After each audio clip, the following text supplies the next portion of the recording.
Good morning, everyone, and welcome to the 6th Annual Energy Symposium that's hosted and organized by the Energy Institute at OU's Price College of Business, but is also co-hosted by the Mewburn College of Earth and Energy, the College of Atmospheric and Geographic Sciences, and the College of Engineering at OU. So it's very much a collaborative effort. I'm Jay Jimerson. I'm the chairman of the advisory board for the Energy Institute.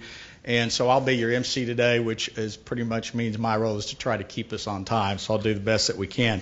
Let me tell you briefly about the Energy Institute. Several of you, I'm sure, are unfamiliar with the Energy Institute at OU. But as most of you know, OU has been a leader in energy education for many years. And to continue with that tradition of excellence, the Energy Institute at the Price College was formed several years ago. And the advisory board for the Energy Institute includes energy professionals, academics, and others, including the deans of the schools that I just mentioned. The Institute brings together academic experts and energy professionals who come together to address and discuss important energy issues, to improve energy management and education, and to provide leading energy research. And this is all achieved through education programs at OU, research and published papers, outreach like today's Energy Symposium. This is the 6th. It's been a big success. We've had great response in the past, and we appreciate all of you being here today. This year's program will again feature energy experts and leaders who will engage in pretty much a wide-ranging discussion of important questions that relate to this year's theme, which, as you all know, is the future of energy. I can tell you that last night we had our speakers dinner, which we have every year, and I had the privilege of attending that, and we usually have a tickler question or something to get everyone jump-started and engaged in the discussion. And last night we had several topics that we discussed, one of which is not on the program today, but it's the future role of nuclear. And I was just fascinated by the discussion, mesmerized. What it told me was that we have a group of panelists here who know not only the subjects we'll be discussing today, but know about a broad range of subjects relating to energy, including even nuclear. I think there were some passionate opinions about that. What that means is that I think you guys are in for a real treat today. The intellect and knowledge and experience that the panel members have and the moderators is outstanding. So the first panel will be led by Dr. Mike Stice, who's the Dean of the Mewburn School of Earth and Energy at OU. And as you have seen in the program, the first panel will discuss the future role of hydrocarbons in the future global energy mix. The second panel will be led by Dr. Brian Hannigan, and will discuss the future role of alternative energy supplies and related technologies in the future energy mix. So I think we're all probably pretty interested in what these panel members have to say about both of these subjects. Before we begin the first panel, though, let me first introduce and thank a few people. First, a hearty thanks, by the way, to Sandridge for allowing us to use this facility today, and to all the people at Sandridge who worked with those at OU and the rest of us to pull this together and make this happen today. Some of them are in here and outside. Thanks to all of them. Thanks to Dr. Dipankar Ghosh, who's sitting down. Dr. Ghosh, raise your hand there. Dr. Ghosh is the David Ross Boyd and David Steed Professor of Accounting at OU, but he is also the founding executive director of the Energy Institute. And I can tell you this, he works 24/7, I think. I don't know if he ever sleeps. And without him, this does not happen today. So thank you, Dr. Ghosh. Adam Clinton, Taylor Riggs, Christina Donovan from our office, Adam and Taylor are from OU, Christina from our office, Richard Feinberg, Keith LeBaron. The last two help with the electronics, the internet. This is being streamed live, so they are the ones working really behind the scenes to make sure this all happens the way that it should today. So thanks to all of you, and I know I probably missed many, so my apologies to those who I've missed. Let me introduce Dean Daniel Pullen, who wants to and would like to make some welcoming remarks this morning. Dean Pullen is the Dean of the Price College of Business at OU. Many of you know him. He understands energy and its importance to all of us. I can tell you that, including the importance of providing excellence in energy education in order to develop tomorrow's energy leaders. He's been a huge supporter, of course, of the Energy Institute and its educational, its research, and outreach initiatives. Dean Pullen bleeds crimson and cream. He earned his undergraduate degrees in accounting and finance from OU, an MBA from Harvard, and a law degree from OU. So join me in welcoming Dean Pullen. Well, thank you, Jay, and thank you all for investing your time and your insights and your talent here today. It's a really important dialogue, and it's really in so many ways the best of the University of Oklahoma and the best of the state of Oklahoma and beyond coming together. I do want to thank Jay. Your leadership of this august board has been remarkable over the years.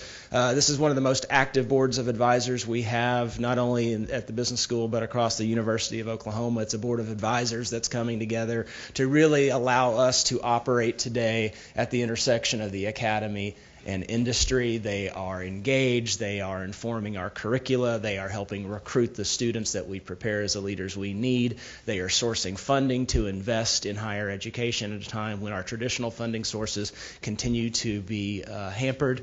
It's just really remarkable, your leadership, and I appreciate your partnership at every turn. Energy is important to Oklahoma. It is important to the University of Oklahoma, and I think my purpose here today is to really underscore how dialogues like the ones that we're about to have together here this morning are really occurring at the strategic crosshairs of what we're doing at the University of Oklahoma. In the business school, we focus on our purpose statement. Everything that we do has to make sure it comports with our true north, which is really about ensuring the enduring global competitiveness of Oklahoma and of the nation. The way we do that, of course, is we do that by tackling the biggest business issues of our time, by leveraging our research to generate valuable business insights that can render private and public corporate organizations more effective and more efficient and more enduring. And ultimately, we can ensure Oklahoma's enduring competitiveness by preparing the leaders that can take those insights from the classroom and deploy and improve upon them in practice. And so if we're really about tackling the big issues, the big business issues of our time, it makes all the sense in the world that energy is at the forefront of that list. Whether it's the economic might of the industry, whether it's the geopolitical importance of the energy sector at every turn, it makes a great deal of sense for such an important historic industry that is now changing, something that's been part of the terroir of Oklahoma since statehood and beyond, the energy sector to be at the top of our list. Then you layer on the fact that we have a workforce gap, and the fact that the solutions to this industry, the technological solutions to this industry, are in many ways occurring through a partnership between research in private sector companies and research in the laboratories and corridors of higher educational institutions. We are quite literally married at the hip, and our collective future is bound up in our joint progress. And at OU, I think energy is just natural. We've been doing this for over 100 years in many forms and fashion. I see Dean Mike Stice to my left. The Mewburn College of Earth and Energy regularly delivers a top 5 worldwide program in petroleum engineering. It is the oldest, it is the largest, and it has graduated more petroleum engineers than any other program anywhere in the world. Elsewhere at the Gallagher College of Engineering, we're so blessed to have the world's only natural gas engineering and management program that takes truly a systems-wide view of the entire value chain of natural gas. And in so many ways, the Gallagher College is quite literally preparing OU engineers today to engineer the solutions for tomorrow's energy needs. Not to be outdone, the College of Atmospheric and Geographic Sciences, it joins the conversations in an important way. They have a world-leading planetary view. They research and teach topics related to geography and GIS and environmental sustainability, meteorology, and all of that occurs, of course, at the National Weather Center, the heart of OU's Norman Research Campus. The College of Law's John B. Turner LLM program quite literally attracts students from all over the world who descend upon Oklahoma to study natural resources law and policy and sustainability. and that program complements a new Master's in Legal Studies program in Oil and Gas and Energy Law. And so it makes a great deal of sense that with all of our sister colleges here today, that we are collectively putting energy at the forefront of the University of Oklahoma's agenda. And I want to thank Dean Stice and Dean Tom Landers and Dean Berrien Moore and Dean Joe Harris in joining the Price College of Business in this Energy Institute. Quite literally, OU is all in on energy. Today at the Business School, we are providing the most comprehensive collection of business energy programs of any college of business anywhere in the country. We have 6 distinct energy business programs. And we think about the way we provide energy business education as something that lasts a lifetime. From an 18-year-old wide-eyed freshman joining our energy management program and the Robert M. Zinke Energy Management Program, also the first, largest, and most distinctive of its kind, to an 80-year-old executive who is still, preparing him or herself as a lifelong learner, understanding the dynamics and the changes of this sector through our executive education programs, through 2 energy certificates, through our full-time MBA and our professional MBA programs that are now offered right here in Oklahoma City at the Gene Rainbolt Graduate School of Business, just across the way in the heart of the Oklahoma City Innovation District, to week-long boot camps as we prepare rising energy leaders for the world's great energy companies. At every turn, it's hard to miss energy business education in the Price College and at the University of Oklahoma. Perhaps our flagship energy program is the Executive MBA in Energy. It's a great program because it's digitally delivered in most respects. It allows us to use the power of technology to reach learners wherever they are in the world. And so many of the great energy companies globally are populated with and increasingly led by OU graduates. And so to prepare executive MBAs globally means we're putting more Price College degrees in more corner offices of more of the great energy companies than any time in our history.